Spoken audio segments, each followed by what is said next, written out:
അസ്സലാമു വറഹ്മത്തുള്ളാഹി വബറകാതുഹു. പ്രിയമുള്ളവരെ, ഈ വീഡിയോ ആരും സ്കിപ്പ് ചെയ്ത് കളയല്ലേ, അവസാനം ഭാഗം വരെ കേട്ടിരിക്കുക. സോഷ്യൽ മീഡിയ ഇൻഫ്ലുവൻസർ എന്ന് പറയുമ്പോൾ അവരെ ഇൻഫ്ലുവൻസ് ചെയ്തുകൊണ്ടിരിക്കുകയാണ് കുട്ടികളും നവതലമുറ എന്ന് നമ്മൾ ആദ്യം ചിന്തിക്കണം. ആദ്യം പറയുന്ന വിഷയം എന്താണെന്ന് വെച്ചാൽ, നമ്മുടെ ഈ MRZ ഗ്യാങ് എന്ന് പറയുന്ന ഈ തൊപ്പി മറ്റേ ഉള്ള ആൾക്കാരെ കുറിച്ചിട്ടാണ് എനിക്കിന്ന് സംസാരിക്കാനുള്ളത്. അതിൽ തന്നെ ഇതിനെക്കുറിച്ച് വീഡിയോ ചെയ്യാമായിരുന്നു, പക്ഷേ ഞാനത് വീഡിയോ ചെയ്തില്ല. എന്തുകൊണ്ടെന്ന് വെച്ചാൽ ഇതിൽ പല വിഷയങ്ങളുണ്ട്. അതായത് ആദ്യം ഈ ഷമീർ എന്ന് പറയുന്ന വ്യക്തി വന്ന് ഈ തൊപ്പിയെക്കുറിച്ച് കുറേ കാര്യങ്ങളൊക്കെ ഇങ്ങനെ പുറത്തു വിട്ടു. അതിനുശേഷം കുറച്ച് വെയിറ്റ് ചെയ്തു. അന്ന് ആ ഒരു ഷമീർ പറയുന്ന വ്യക്തി തൊപ്പിയെക്കുറിച്ച് അത്തരത്തിലുള്ള അപരാധങ്ങളും മറ്റ് കാര്യങ്ങളൊക്കെ പറയുന്ന സമയത്ത് മറ്റുള്ള ആൾക്കാരൊക്കെ തൊപ്പിക്കെതിരായി നിന്നു. എന്നിട്ട് പിറ്റേ ദിവസം തൊപ്പി ലൈവിൽ വന്ന് ഷമീറിൻ്റെ കുറേ കാര്യങ്ങൾ പുറത്തു വിട്ടു. അവരുടെ ആൾക്കാരൊക്കെ കുറേ ആൾക്കാരുണ്ട്, നിങ്ങൾക്കൊക്കെ അറിയുന്ന വിഷയമാണ്. അവരൊക്കെ കുറേ കാര്യങ്ങൾ പുറത്തു വിട്ടു. ആ സമയത്ത് ജനങ്ങൾ കുറേ യൂട്യൂബേഴ്സും അതേപോലെ പല ആൾക്കാരൊക്കെ തൊപ്പിക്ക് സപ്പോർട്ടായി നിന്നു, ഷമീറിനെ എതിർത്തു. എന്നിട്ട് പിറ്റേ ദിവസം വീണ്ടും ഷമീർ ലൈവിൽ വന്നു, കുറേ കാര്യങ്ങൾ വീണ്ടും പുറത്തു വിട്ടു.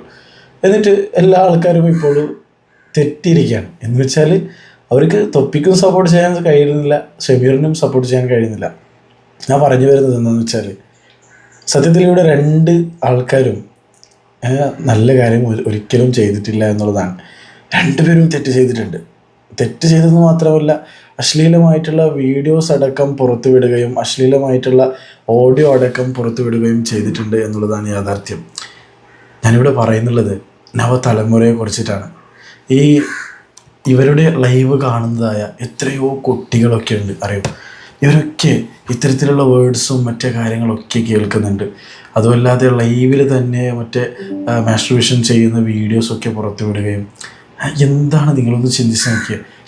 ഈ സമൂഹത്തിൽ എന്താണ് ഇവർ കാണിച്ചു തരുന്നുള്ളത്? എന്ത് ടാലൻ്റാണ് ഇവർ കാണിച്ചു തരുന്നുള്ളത് എന്ന് നിങ്ങളൊന്ന് ചിന്തിച്ച് നോക്കിയത്? ഒരിക്കലും ഒരു കാര്യമില്ല, ഒരു ഉപകാരവും ഇല്ലാത്ത വിഷയങ്ങളാണ് ഇവർ പറഞ്ഞു തരുന്നുള്ളതും നവതലമുറക്ക് പഠിപ്പിച്ചു കൊടുക്കുന്നുള്ളതും. എത്ര കുട്ടികളാണെന്നറിയോ ഇവരുടെ ലൈവ് കണ്ടുകൊണ്ടിരിക്കുന്നത്?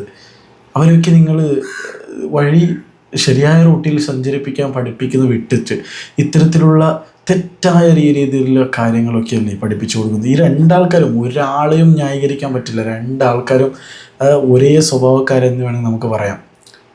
മാത്രമല്ല അവർ വിളിച്ച് പറയുന്നുണ്ട്, MDMA അത്തരത്തിലുള്ള കാര്യങ്ങളൊക്കെ ഉപയോഗിച്ചിട്ടുണ്ട്, ഡ്രഗ് ഉപയോഗിച്ചിട്ടുണ്ട്, നിങ്ങൾ തുടർന്നിട്ടുള്ള പല വിഷയങ്ങളും അവർ തന്നെ ഓപ്പണായിട്ട് പറയുന്നുണ്ട്.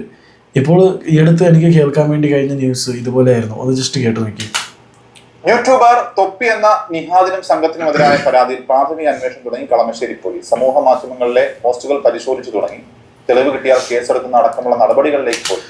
അവർ തന്നെ പറയുന്നുണ്ട്. ഇതിനേക്കാൾ വലിയ തെളിവ് വേറെ ഒന്നും ഇല്ല എന്നാണ് എനിക്ക് തോന്നുന്നത്. മാത്രമല്ല ഷമീർ പല വീഡിയോസൊക്കെ കാണിച്ചു തന്നിട്ടുണ്ട്, ഡ്രഗിൻ്റെ ഒക്കെ ഒരു മറ്റെന്തോ ഒരു സാധനത്തിലൊക്കെ അവർ തന്നെ കുറേ തെളിവുകൾ പുറത്തു വിട്ടിട്ടുണ്ട്. ഇനി എന്താ തെളിവ് കിട്ടേണ്ടതെന്ന് എനിക്കറിയില്ല. ഇത്തരത്തിലുള്ള ആൾക്കാരെ പിടിച്ച് ജയിലിലേക്ക് ഇടുക തന്നെ വേണം. പോലീസ് കടന്നു. തൊപ്പിയുടെ MRS ഗ്യാങ് തെറ്റിപ്പിരിഞ്ഞതോടെയാണ് പരസ്പരം ആരോപണ പ്രത്യാരോപണങ്ങൾ തുടങ്ങിയത്. തൊപ്പിയും സംഘവും ചെയ്തു കൂട്ടിയത് ഗുരുതര കുറ്റകൃത്യങ്ങളെന്നാണ് ആരോപണം. ലഹരി ഉപയോഗവും ലൈംഗിക ചൂഷണവും പോക്സോ കുറ്റകൃത്യങ്ങളും അടക്കം വെളിപ്പെടുത്തൽ. അതല്ല, ഇവരൊക്കെ ഒന്നിച്ച് ഉണ്ടായിരുന്ന ആൾക്കാരാണ്. പരസ്പരം തമ്മിലടിക്കുകയും ഇവര് അങ്ങോട്ടും ഇങ്ങോട്ടും ചാടി ഉള്ള കാര്യങ്ങളൊക്കെ ഇങ്ങനെ തുറന്ന് പറഞ്ഞുകൊണ്ടിരിക്കുക. അശ്ലീലമായ വാക്കുകളും തുടർന്നിട്ടുള്ള പല വിഷയങ്ങളാണ്. ഇതിൻ്റെ ഇടയിൽ കൂടി മറ്റേ ഹനാൻ ഷാ എന്ന് പറയുന്ന വ്യക്തിയെ കൂടി ഇതിലേക്ക് വലിച്ചിടുകയും അവരുടെ വിഷയത്തിൽ, അവർ ഒരു വിഷയത്തിലും ബന്ധപ്പെടാത്ത ഒരു വിഷയമാണ്, അതിനെയൊക്കെ ഇതിലേക്ക് വലിച്ചിട്ട് അതിനെയും ചില നിങ്ങൾക്ക് വിഷയങ്ങൾ നിങ്ങൾക്ക് അറിയാമല്ലേ, ഞാൻ പറയുന്നില്ല. ഉയർന്നതോടെയാണ് തൊപ്പിക്കും സംഘത്തിനുമെതിരെ അന്വേഷണം വേണമെന്ന ആവശ്യം. ഏതായിട്ടും ഹനാൻ ഷാ ആ ഒരു കാര്യത്തിൽ നല്ല നിലപാടാണ് എടുത്തിട്ടുള്ളത്. അവരൊന്നും പ്രതികരിക്കാനോ മറ്റൊന്നും ചെയ്യാൻ നിന്നില്ല.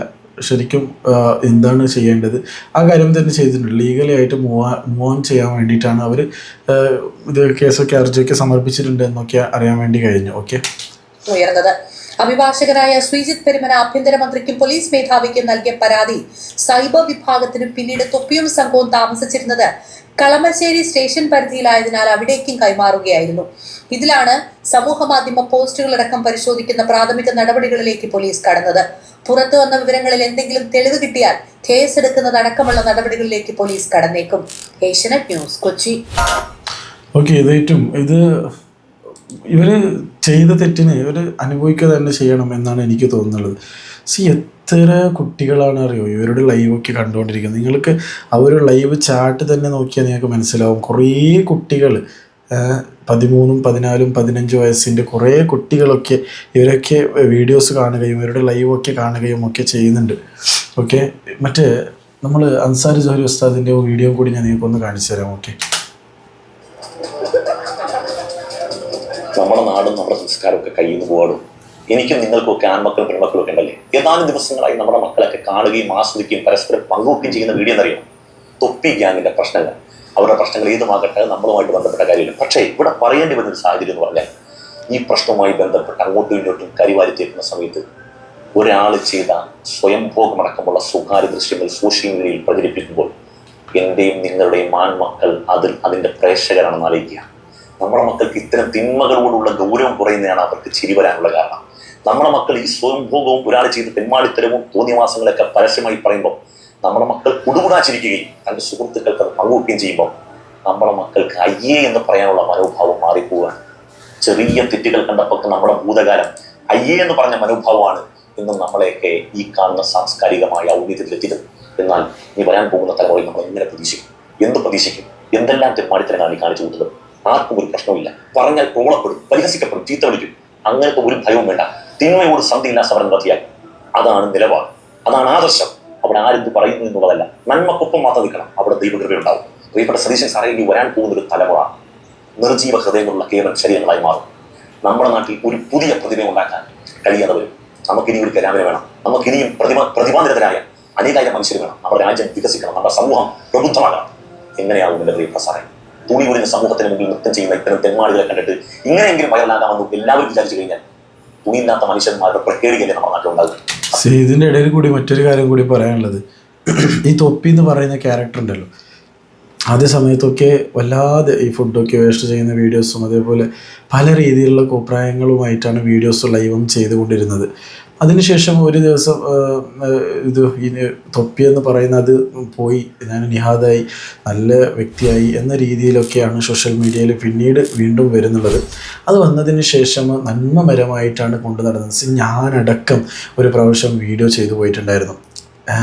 ഇതിലേക്ക് സത്യാവസ്ഥ എന്താണെന്ന് മനസ്സിലാക്കാതെയായിരുന്നു നമ്മൾ വീഡിയോ ചെയ്തതെന്ന് ഓർക്കുമ്പോൾ തന്നെ വളരെ ദുഃഖം തോന്നി പോകാനുണ്ട്. ഇത് സഹായിക്കുന്ന വീഡിയോസും മറ്റു കാര്യങ്ങളൊക്കെ വീഡിയോസ് ഇങ്ങനെ യൂട്യൂബിൽ ഇങ്ങനെ അപ്ലോഡ് ചെയ്യുകയും ഇൻസ്റ്റാഗ്രാമിൽ ഇങ്ങനെ കാണുകയും ഒക്കെ ചെയ്യുന്ന സമയത്തല്ലേ, അപ്പോൾ നമുക്കിതൊക്കെ കാര്യങ്ങളൊക്കെ അറിയില്ല. ഇവരുടെ ഉള്ളടക്കം എന്താണെന്ന് നമുക്ക് മനസ്സിലാക്കാൻ വേണ്ടി കഴിഞ്ഞിട്ടില്ല എന്നുള്ളതാണ് യാഥാർത്ഥ്യം. ഇപ്പോൾ ഇത്തരത്തിലുള്ള കാര്യങ്ങളൊക്കെ കാണുമ്പോൾ ഇവരൊക്കെ മാറിയതല്ല, ഇവരൊക്കെ അതിനേക്കാൾ അപ്പുറമായിട്ട് അതിരി വിട്ട് പോയിട്ടുണ്ട് എന്ന് വേണമെങ്കിൽ നമുക്ക് പറയാം. എന്തൊക്കെയാണ് നിങ്ങൾ എല്ലാവരും കണ്ടിട്ടുണ്ടാവും. ഈ MRZ ഇവരുടെ ഇഷ്യൂസൊക്കെ കണ്ട ആൾക്കാരായിരിക്കാം. എന്തൊക്കെയാണ്. ഓക്കെ, ഞാൻ വീഡിയോ കാണിച്ചു. അതുകൊണ്ട് എൻ്റെ പ്രിയപ്പെട്ട ഗവൺമെന്റിനോട് പറയാം, ഇത്തരം ആളുകളെ കൂട്ടാൻ നിങ്ങൾ സന്നദ്ധമായില്ലെങ്കിൽ ഇനി വരാൻ പോകുന്ന തലമുറയുടെ അവസ്ഥ കണ്ടറിയണം. ഇനി എൻ്റെ പുതിയ തലമുറ യുവാക്കളോട് പറയാം, മക്കളെ ഒരിക്കലും ഇതൊന്നും അനുകരിക്കരുത്, ഇതൊന്നും ഒരിക്കലും ആസ്വദിക്കരുത്. നിങ്ങൾക്ക് തെറ്റിനോടുള്ള ഗൗരവം പറഞ്ഞാൽ നിങ്ങൾ നിർജീവങ്ങളായ ഹൃദയമായി മാറിപ്പോകും. നമ്മൾ പഠിക്കണം, അധ്വാനിക്കണം, എഫോർട്ട് എടുക്കണം, ലക്ഷ്യത്തിലേക്ക് ഓടിയെടുക്കണം. അങ്ങനെ കിട്ടുന്ന ഈ ഒരു സ്ഥാനത്ത് അതിൻ്റെ ഇടയിൽ കൂടി മറ്റേ ഈ MRZ ഇത് പറയുമ്പോൾ ഓർമ്മ വന്നത് മറ്റേ ഷമീർ എന്ന് പറയുന്ന വ്യക്തിയും അതേപോലെ മമ്മി ഇങ്ങനെ രണ്ടാൾക്കാർ ഇങ്ങനെ സംസാരിക്കുന്ന ഒരു ക്ലിപ്പും കൂടി കേൾക്കാൻ വേണ്ടി കഴിഞ്ഞു. അതായത് ഇപ്പോൾ നമ്മുടെ കയ്യിൽ പണമൊക്കെ ഇല്ല, ഇനിയിപ്പോൾ എന്ത് ചെയ്യുമെന്ന് അറിയുന്നില്ല. ഇപ്പോൾ യൂട്യൂബ് ഇങ്ങനെ മുമ്പോട്ട് പോവുകയാണെന്നുണ്ടെങ്കിൽ മാത്രമേ നമുക്ക് ഒരു ക്ലിപ്പുണ്ട്, ഞാൻ നിങ്ങൾക്ക് ഇട്ട് തരാം വേണമെങ്കിലൊക്കെ. ആ ഒരു രീതിയിലുള്ള ചിന്താഗതിയാണ്. അതായത് യൂട്യൂബിൽ നിന്ന് മാത്രമായിട്ടാണ് ഇവർ പണം ആഗ്രഹിച്ചും പണത്തെ ഫോക്കസ് ചെയ്തുകൊണ്ടിരിക്കുന്നത്. ചെറിയ വയസ്സല്ലേ, ചെറിയ വയസ്സിൻ്റെ ആൾക്കാരൊക്കെയാണ് അതിലുള്ളത്. അധ്വാനിച്ച് പണിയെടുത്ത് ജീവിക്കാനുള്ള ഒരു തിങ്കിങ് പോലും അവരുടെ അടുത്ത് ഇല്ല എന്നുള്ളതാണ് യാഥാർത്ഥ്യം. എന്തൊക്കെയാണല്ലേ, ഒരു യൂട്യൂബ് പ്ലാറ്റ്ഫോമിലൂടെ മാത്രമായിട്ട് ഞാൻ അർൺ ചെയ്യും, അതിൽ നിന്ന് മാത്രമായിട്ട് ഞാൻ സമ്പാദ്യം കണ്ടെത്തും എന്ന ചിന്താഗതിയിലേക്ക് മാറിയിരിക്കുകയാണ് ഇപ്പോഴത്തെ തലമുറ എന്ന് വേണമെങ്കിൽ നമുക്ക് പറയാം. ഒരിക്കലും നമ്മൾ ഇത്തരത്തിലുള്ള യൂട്യൂബോ അല്ലെങ്കിൽ മറ്റ് സോഷ്യൽ മീഡിയ പ്ലാറ്റ്ഫോമിൽ നിന്ന് കിട്ടുന്ന വരുമാനത്തിന് മാത്രമായിട്ട് ഫോക്കസ് ചെയ്ത് ഒരിക്കലും നമ്മൾ ഇരിക്കാൻ പാടില്ല. ഇതൊക്കെ ടെമ്പററി ആയിട്ടുള്ളത് എന്ന് വേണമെങ്കിൽ നമുക്ക് പറയാം. ഒരിക്കലും ഇത് ശാശ്വതമായിട്ട് നിലനിൽക്കുന്ന ഒരു കാര്യമേ അല്ല. എപ്പോൾ ഏത് സമയത്ത് ഈ സോഷ്യൽ മീഡിയയിൽ കിട്ടുന്നതായ അർണിങ്സ് നിന്ന് പോകുമോ അല്ലെങ്കിൽ എന്ത് സംഭവിക്കും എന്ന് ഒരിക്കലും നമുക്ക് പറയാൻ കഴിയില്ല. അപ്പോൾ നമ്മൾ അധ്വാനിച്ച് ഉണ്ടാക്കുക എന്നുള്ള ആ ഒരു തിങ്കിങ് പോലും നമ്മുടെ മനസ്സിൽ ഇല്ലാതെയായിപ്പോയി എന്നുള്ളതാണ് യാഥാർത്ഥ്യം. ആ പറയുന്ന വീഡിയോ ഉണ്ട്, ഞാൻ നിങ്ങൾക്ക് ഇവിടെ അവസാനമായിട്ട് ഇട്ട് തരാം. ഓക്കെ, മാന്യതയുണ്ട്, ബഹുമാനമുണ്ട്, ആദരവുണ്ട്. അല്ലാത്തതൊക്കെ ജനങ്ങളുടെ മുമ്പിൽ അപഹാസ്യത്തോടു കൂടിയുള്ള നോട്ടങ്ങൾ മാത്രമായിരിക്കും. നിങ്ങൾ ഇനി പഠിക്കുന്ന സമയത്ത് നിങ്ങളുടെ മാതാപിതാക്കൾ നിങ്ങളോട് ഫോഴ്സ്ഫുള്ളി പറഞ്ഞിട്ടുണ്ടാവും, നിർബന്ധിച്ച് പറഞ്ഞു പഠിക്കുന്ന പറഞ്ഞു. മക്കളെ, നിങ്ങൾ ഉപദ്രവിക്കുന്ന ആഗ്രഹം ഉൾക്കൊണ്ടല്ല. നിങ്ങളൊക്കെ നമ്മുടെ മാതാപിതാക്കൾ എത്തിപ്പെട്ട ദുരവസ്ഥയിലേക്ക്, അവരുടെ കഷ്ടപ്പാടിലേക്ക് എത്തരുത്, നിങ്ങൾ നല്ലൊരു സ്ഥാനത്തേക്ക് എത്തണമെന്ന് വിചാരിച്ചിട്ടാണ്. അവർ പറഞ്ഞ വഴിയിലൂടെ നിങ്ങൾ പോയിട്ട് നിങ്ങൾ പരാജയപ്പെട്ടു പോയാൽ അതിൽ ദൈവകൃപയുണ്ട്. ദൈവകൃപയുള്ള ഏതൊന്നിൽ ഒരു പിടിവള്ളി ഉണ്ടാകും. ഏതെങ്കിലും ഒരു വഴി നിങ്ങളുടെ മുമ്പിൽ തുറക്കും. എവിടെ നിങ്ങൾ വീണ് പോയാലും ഒരു ഉദയത്തിന്റെ വഴി മുമ്പിൽ ഉണ്ടാകും. അതിനപ്പുറത്തേക്ക് ഈ യൂണിവേഴ്സിറ്റിയിലേക്ക് നിങ്ങൾ പോകാൻ ആഗ്രഹിക്കുകയാണെങ്കിൽ മക്കളെ നിങ്ങളുടെ ഭാവി കണ്ടറിയേണ്ടി വരും. ഒപ്പം പഠിച്ച പലരും പല തുച്ഛമായ സ്ഥാനത്തേക്ക് എത്തുമ്പോഴും നിങ്ങൾ ഒരു 100 രൂപ നോട്ടിന് വേണ്ടി നിങ്ങൾ പലരുടെ മുമ്പിൽ കൈതിട്ടേണ്ടി വരും. വർത്തമാന കാലത്ത് പണമില്ലാത്ത ഒരു മനുഷ്യന്റെ മുമ്പിൽ യാതൊരു വിലയില്ല. എന്ന് വെച്ച് എല്ലാ വഴിയിലൂടെയും കിട്ടുന്ന പണം ഉണ്ടാക്കുന്നതല്ല. പഠിച്ചും അധ്വാനിച്ചും കഷ്ടപ്പെട്ടുണ്ടാക്കുന്ന പണത്തിന് നമുക്ക് യാതൊരു ബഹുമാനം തരാൻ കഴിയും. ജനങ്ങളുടെ മുമ്പിൽ നമുക്ക് കൂടിയിട്ടുണ്ടാകും. ഇല്ലാതെ നമ്മൾ ജീവിച്ചിട്ട് എന്ത് കാര്യം? അതുകൊണ്ട് ശ്രദ്ധിക്കണം. ഇത്തരത്തിൽ മാടിത്തരത്തിലേക്ക് നിങ്ങൾ പോകരുത്. നിങ്ങൾ അന്തസ്സുള്ളവരായി ജീവിക്കണം. മാത്രമല്ല പല ശ്രദ്ധേയമായി വാക്കുണ്ട്. മനുഷ്യരെ വെച്ച് നഷ്ടപ്പെട്ട് എന്ത് കാണിക്കും? പിന്നെ അവർ ഒന്നുമല്ല ഈ ഭൂമി. ഇൻഷാല്ലാ, ഏറ്റവും ഞാൻ ഈ പറഞ്ഞു വരുന്നത് ഈ ഒരു വീഡിയോ ഞാനിങ്ങനെ ചെയ്യണോ വേണ്ടതെന്ന് വിചാരിച്ചിരുന്നതാണ്. പക്ഷേ എന്നാലും ഇത് കുറേ ഇത്തരത്തിലുള്ള വീഡിയോസൊക്കെ കാണുമ്പോൾ ചില കുട്ടികളടക്കം ഇതിനെ ഇൻഫ്ലുവൻസ് ചെയ്യുന്നുണ്ട് എന്ന് അറിയുമ്പോൾ വളരെ ദുഃഖം തോന്നിപ്പോയി. ആയതുകൊണ്ടാണ് വീഡിയോ ചെയ്തത്. ഇൻഷാല്ലാ പേരൻറ്റ്സ് അല്പം ജാഗ്രതരായിരിക്കുക. കുട്ടികൾക്ക് ഇത്തരത്തിലുള്ള ആൾക്കാരെയൊക്കെ ഇൻഫ്ലുവൻസ് എന്ന പേരിൽ അവരെ ഇതിലേക്ക് വലിച്ചിടാതിരിക്കുക എന്ന് വേണമെങ്കിൽ നമുക്ക് പറയാം. ഇൻഷാല്ലാ ഏറ്റവും നമ്മുടെ കുട്ടികൾ അള്ളാഹു നല്ല മാർഗത്തിലൂടെ സഞ്ചരിക്കാൻ അള്ളാഹു തൗഫീക്ക് നൽകട്ടെ. യാതൊരു തെറ്റായ വഴിയിലൂടെ സഞ്ചരിക്കാതിരിക്കട്ടെ. ആമീൻ. ഇൻഷാല്ലാ ഈ ഒരു വീഡിയോയുടെ വെച്ച് വൈൻഡപ്പ് ചെയ്യുകയാണ്. നിങ്ങളുടെ അഭിപ്രായങ്ങൾ, നിർദ്ദേശങ്ങൾ തീർച്ചയായിട്ടും കമൻറ്റ് ബോക്സിലൂടെ അറിയിക്കുക. നമുക്ക് അടുത്തൊരു നല്ലൊരു വീഡിയോ ആയിട്ട് കാണാം. അസ്സലാമു അലൈക്കും വറഹ്മത്തുള്ളാഹി വബറകാതുഹു. ഒരു മാസം എൻ്റെ അടുത്ത് ഇറങ്ങിയതിന് ശേഷം ഞാൻ ചെയ്ത 1 മാസത്തെ യൂട്യൂബ് റവന്യൂ ഉണ്ട്. അത് ഈ വീടും ഇതൊക്കെ നമ്മളിപ്പോൾ തൽക്കാലം എടുത്ത് വെച്ചിട്ടുള്ളത്. ഇപ്പം അടുത്ത മാസത്തിൻ്റെ നമ്മൾ എല്ലാവരും ഇതാക്കിയാലൊക്കെ നമുക്ക് മുമ്പോട്ട് പോകാൻ പറ്റും. കുറച്ച് ഇതാണ് മനസ്സിലാവും. കുറച്ച് ഫിനാൻഷ്യലി നമ്മൾ നല്ല ബുദ്ധിമുട്ടിലാണ്. അതിൻ്റെ തോന്നുന്നില്ല. എൻ്റെ പൊന്നു ചാങ്ങളെ, ഈ മമ്മൂൻ്റെ പൈസ ഉണ്ട്, ഇവൻ്റെ പൈസ ഉണ്ട് നട്ടു ഇതാക്കണ്ട. നിങ്ങൾ ഒരു കാര്യം പറഞ്ഞെങ്കിൽ